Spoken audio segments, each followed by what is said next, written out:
ಅತ್ಯಂತ ಮುಕ್ತವಾಗಿ ಇವತ್ತು ಭ್ರಷ್ಟಾಚಾರದ ಬಗ್ಗೆ ಕರ್ನಾಟಕ ರಾಜ್ಯ ನಂಬರ್ 1 ಸ್ಥಾನಕ್ಕೆ ತಲುಪಿದೆ ಅಂತಕ್ಕಂಥದ್ರ ಬಗ್ಗೆ ಅತ್ಯಂತ ಸ್ಪಷ್ಟವಾಗಿ ಅವರೇ ಹೇಳಿಕೆಯನ್ನು ಕೊಟ್ಟಿರತಕ್ಕಂಥದ್ದು ಪತ್ರಿಕೆಗಳಲ್ಲಿ ತಾವೆಲ್ಲ ಬರೆದಿದ್ದೀರಿ, ಬೆಳಗ್ಗೆ ನಾವು ಓದಿದ್ದೇವೆ. ಈ ಹಿಂದೆಯೂ ಕೂಡ ರಾಯರೆಡ್ಡಿ ಅವರು 5 ಗ್ಯಾರಂಟಿಗಳು ಕೊಟ್ಟಿರ್ತಕ್ಕಂಥದ್ದು ಯಾವ ರೀತಿ ರಾಜ್ಯದ ಅಭಿವೃದ್ಧಿಯ ಮೇಲೆ ಪರಿಣಾಮಗಳು ಬಿದ್ದಿದೆ, ಅನುದಾನಗಳನ್ನ ಕೊಡಲಿಕ್ಕೆ ಸರ್ಕಾರದ ಕೈಯಲ್ಲಿ ಇವತ್ತು ಆಗ್ತಾ ಇಲ್ಲ, ಅಭಿವೃದ್ಧಿ ಕುಂಠಿತಗೊಂಡಿದೆ 5 ಗ್ಯಾರಂಟಿಗಳು ಘೋಷಣೆ ಕೊಟ್ಟಿರ್ತಕ್ಕಂಥ ಹಿನ್ನೆಲೆಯಲ್ಲಿ ಅಂತಕ್ಕಂಥದ್ರ ಬಗ್ಗೆ ಕೂಡ ಈ ಹಿಂದೆ ಬಸವರಾಜ ರಾಯರೆಡ್ಡಿ ಅವರೇ ಚರ್ಚೆಯನ್ನು ಮಾಡಿದರು. ಅದು ಕೂಡ ನಾನು ಈ ಸಂದರ್ಭದಲ್ಲಿ ನೆನೆಸ್ಕೊಳ್ಬೇಕಾಗ್ತದೆ. ಇವತ್ತು ಈ ರಾಜ್ಯ ಸರ್ಕಾರ ಯಾವ ರೀತಿ ಆಡಳಿತ ಮಾಡ್ತಾ ಇದೆ ಅಂತಕ್ಕಂಥದ್ದಕ್ಕೆ ಸಾಕಷ್ಟು ವೈಫಲ್ಯತೆಗಳ ಉದಾಹರಣೆಗಳು ರಾಜ್ಯ ಸರ್ಕಾರದಲ್ಲಿ ಸಂಪುಟದಲ್ಲಿ ಇರತಕ್ಕಂಥ ಸಚಿವರುಗಳ ಹೇಳಿಕೆ, ಸರ್ಕಾರದ ಭಾಗವಾಗಿ ಕೆಲಸವನ್ನು ನಿರ್ವಹಣೆ ಮಾಡ್ತಾ ಇರ್ತಕ್ಕಂಥ ಅವರ ಶಾಸಕ ಮಿತ್ರರ ಹೇಳಿಕೆಗಳು.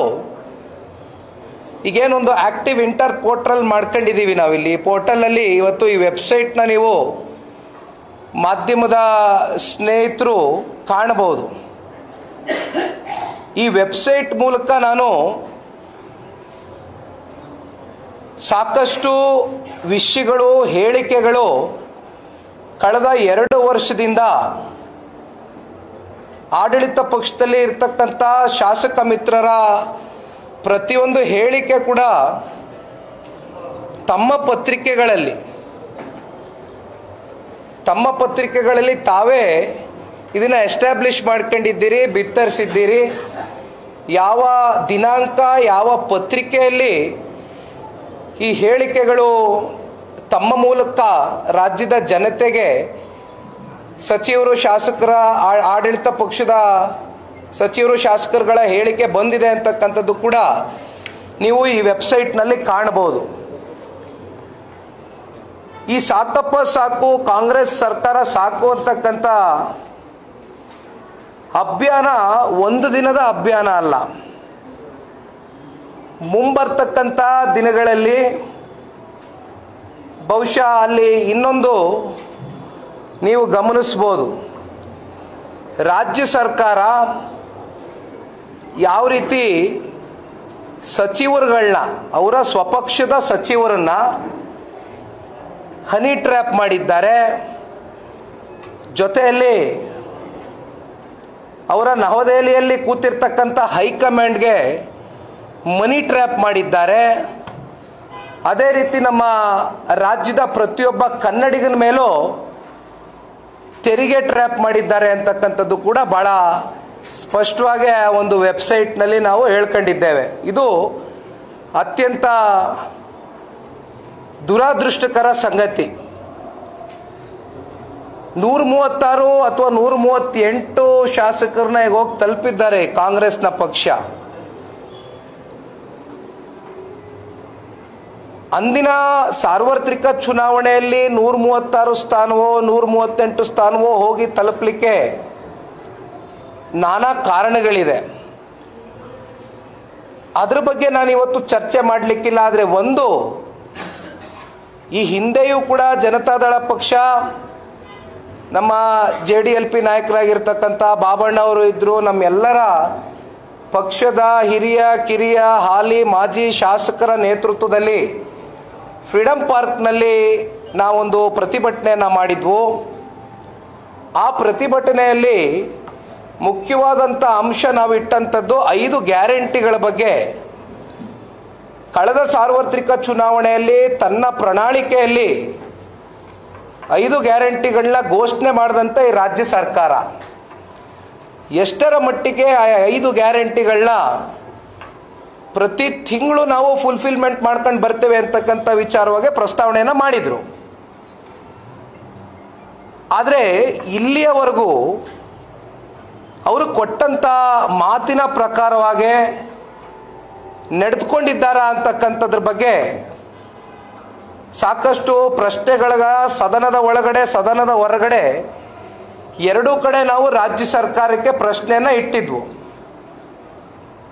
ಈಗ ಇದೇ ರೀತಿ ನಮ್ಮ ದೇಶದ ರೈತರಿಗೆ, ಕೃಷಿಕರಿಗೆ ಆರ್ಥಿಕವಾಗಿ ಶಕ್ತಿಯನ್ನು ತುಂಬಿಸಬೇಕು, ಅವರು ಪಡ್ತಕ್ಕಂಥ ಕಷ್ಟಕ್ಕೆ ಅವರ ಜೊತೆಯಲ್ಲಿ ಬೆನ್ನೆಲುಬಾಗಿ ನಿಂತು ಅವರಿಗೆ 3 ತಿಂಗಳಿಗೊಮ್ಮೆ ಗೌರವ ಧನವನ್ನು ಕೊಡಬೇಕು ಅಂತಕ್ಕಂಥ ನಿರ್ಧಾರವನ್ನು ನಮ್ಮ ಭಾರತ ದೇಶದ ಗೌರವಾನ್ವಿತ ಪ್ರಧಾನಮಂತ್ರಿಗಳು ಶ್ರೀ ನರೇಂದ್ರ ಮೋದಿಜಿಯವರು 2019ರಲ್ಲಿ 3 ತಿಂಗಳಿಗೊಮ್ಮೆ ಪ್ರತಿಯೊಬ್ಬ ರೈತನ ಖಾತೆಗಳಿಗೂ ಡೈರೆಕ್ಟ್ ಬ್ಯಾಂಕ್ ಟ್ರಾನ್ಸ್ಫರ್ ಅಂತ ಮಾಡಿದರು, DBT ಅಂತ ಮಾಡಿದರು. ಇದರಲ್ಲಿ ಯಾವುದೇ ರೀತಿ ಕಮಿಷನ್ ಹೊಡಿತಕ್ಕಂಥದಕ್ಕೆ ಅವಕಾಶಗಳಿಲ್ಲ. ಆ ಹಿನ್ನೆಲೆಯಲ್ಲಿ DBT ಅಂತಕ್ಕಂಥದ್ದನ್ನು ತಗೊಂಡು ಬಂದರು. 3 ತಿಂಗಳಿಗೊಮ್ಮೆ ಅವರು ಕೊಟ್ಟಂಥ ಮಾತನ್ನು ಉಳಿಸ್ಕೊಂಡಿರ್ತಕ್ಕಂಥ ಉದಾಹರಣೆ ನಮ್ಮ ಕಣ್ಣು ಮುಂದೆ ಇದೆ. ನಮ್ಮ ದೇಶದ ಪ್ರಧಾನಮಂತ್ರಿಗಳು ರೈತರ ಪರವಾಗಿ ಕೊಟ್ಟಿರ್ತಕ್ಕಂಥ ಮಾತನ್ನ 2019ರಿಂದ ಇಲ್ಲಿವರೆಗೂ 3 ತಿಂಗಳಲ್ಲಿ 1 ದಿನ ಕೂಡ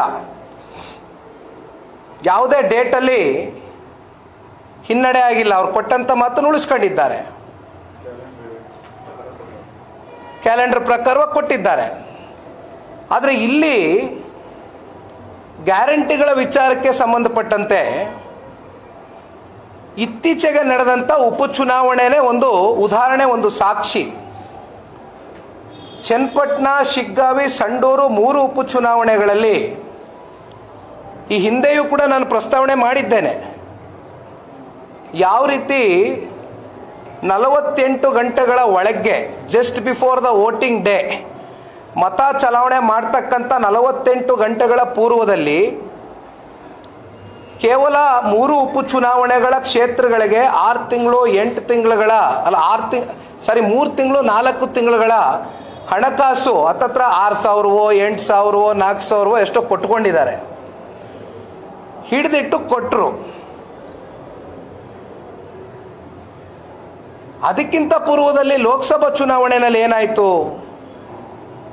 ನಮ್ಮ ಸ್ವಂತ ಜಿಲ್ಲೆ ರಾಮನಗರ ಜಿಲ್ಲೆನಲ್ಲೇ ಅತ್ಯಂತ ಬಹಳ ತರಾತುರಿಯಲ್ಲಿ ಬಹಳ ವೇಗದಲ್ಲಿ ಲೋಕಸಭಾ ಚುನಾವಣೆ ಇನ್ನೇನು ಡೇಟು ಅನೌನ್ಸ್ ಆಗೋಗುತ್ತೆ ಅಂತ ಗೊತ್ತಾಗ್ತಾ ಇದ್ದಂಗೆ ಫಲಾನುಭವಿಗಳ 5 ಗ್ಯಾರಂಟಿಗಳ ಫಲಾನುಭವಿಗಳ ಸಭೆ ಅಂತ ಕರೆದ್ರು. ಅಲ್ಲೂ ಕೂಡ ಒಂದು ಧಮಕಿಯನ್ನು ಹಾಕಿದ್ರು ನಮ್ಮ ರಾಮನಗರ ಜಿಲ್ಲೆಯ ಒಬ್ಬರು ಆ ಭಾಗದ ಶಾಸಕರು. ನೀವೇನಾದರೂ ಕಾಂಗ್ರೆಸ್ ಪಕ್ಷದ ಅಂದು ಇದ್ದಂಥ ಸಂಸದರಿಗೆ ಮತ ಹಾಕದೆ ಹೋದಂಥ ಸಂದರ್ಭದಲ್ಲಿ ಸಂಪೂರ್ಣ ಗ್ಯಾರಂಟಿಗಳನ್ನ ರದ್ದು ಮಾಡ್ತೇವೆ ಅಂತಕ್ಕಂಥ ಉದ್ದಟತನದ ಮಾತುಗಳನ್ನ ಆಡಿದರು. ಇವೆಲ್ಲವೂ ಕೂಡ ಸಾಕ್ಷಿ ಇದೆಯಣ್ಣ. ಹಾಗಾಗಿ ಇದು ಕೇವಲ ಬೆಲೆ ಏರಿಕೆಗೆ ಸೀಮಿತವಾಗಿರ್ತಕ್ಕಂಥ ಪ್ರತಿಭಟನೆ ಅಲ್ಲ. ಇವತ್ತು ಈ ಸಾಕಪ್ಪ ಸಾಕು, ಕಾಂಗ್ರೆಸ್ ಸರ್ಕಾರ ಸಾಕು ಅಂತಕ್ಕಂಥ ಅಭಿಯಾನ 1 ದಿನದ ಅಭಿಯಾನ ಅಲ್ಲ, 1 ವಾರದ ಅಭಿಯಾನ ಅಲ್ಲ. ಇದು ಮುಂದಿನ ದಿನಗಳಲ್ಲಿ ನಾನು ಈಗ ತಾನೇ ಪ್ರಾರಂಭದಲ್ಲಿ ಹೇಳ್ದಂಗೆ ರಾಜ್ಯದ ಕನ್ನಡಿಗರ ಭಾವನೆಯನ್ನು ಇವತ್ತು ಜನತಾದಳ ಪಕ್ಷ ಅವರ ಭಾವನೆ, ಪಕ್ಷದ ಕಾರ್ಯಕರ್ತರುಗಳು, ಪಕ್ಷದ ನಾಯಕರು, ಪಕ್ಷದ ಶಾಸಕರು, ಮಾಜಿ ಶಾಸಕರು ಇವರೆಲ್ಲರ ಮೂಲಕ ಇವತ್ತು ಹೊರಗೆ ಹಾಕಲೇಬೇಕಾದಂಥ ಒಂದು ಜವಾಬ್ದಾರಿ, ಒಂದು ಹೊಣೆಗಾರಿಕೆಯನ್ನು ಇವತ್ತು ನಾವು ಒಂದು ರಾಜಕೀಯ ಪಕ್ಷವಾಗಿ ಹೊತ್ತಿದ್ದೇವೆ. ಆ ಹಿನ್ನೆಲೆಯಲ್ಲಿ ಇವತ್ತು ಈ ವೆಬ್ಸೈಟನ್ನ ಏನು ಲಾಂಚ್ ಮಾಡಿದ್ದೇವೆ.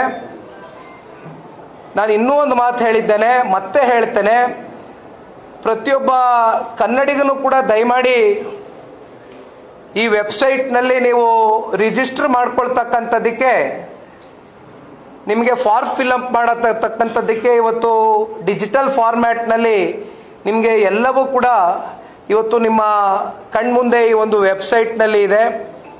ಹಾಗಾಗಿ ನಾವೆಲ್ಲ ಒಟ್ಟಾಗಿ ಸೇರಿ ಈ ಜಾಯಿನ್ ದ ಮೂವ್ಮೆಂಟ್ ಕ್ಯಾಂಪೇನ್ ನಾವೇನು ಮಾಡ್ಕೊಂಡಿದ್ದೇವೆ, ಈ ಒಂದು ಅಭಿಯಾನದಲ್ಲಿ ಪ್ರತಿಯೊಬ್ಬ ಕನ್ನಡಿಗನೂ ಕೂಡ ಭಾಗಿಯಾಗಬೇಕು ಅಂತಕ್ಕಂಥ ಕಳಕಳಿಯಾದಂಥ ಒಂದು ಮನವಿಯನ್ನು ನಮ್ಮ ಮಾಧ್ಯಮದ ಸ್ನೇಹಿತರ ಮೂಲಕ ನಾನು ಕೇಳ್ಕೊಳ್ಳಿಕ್ಕೆ ಬಯಸ್ತೇನೆ.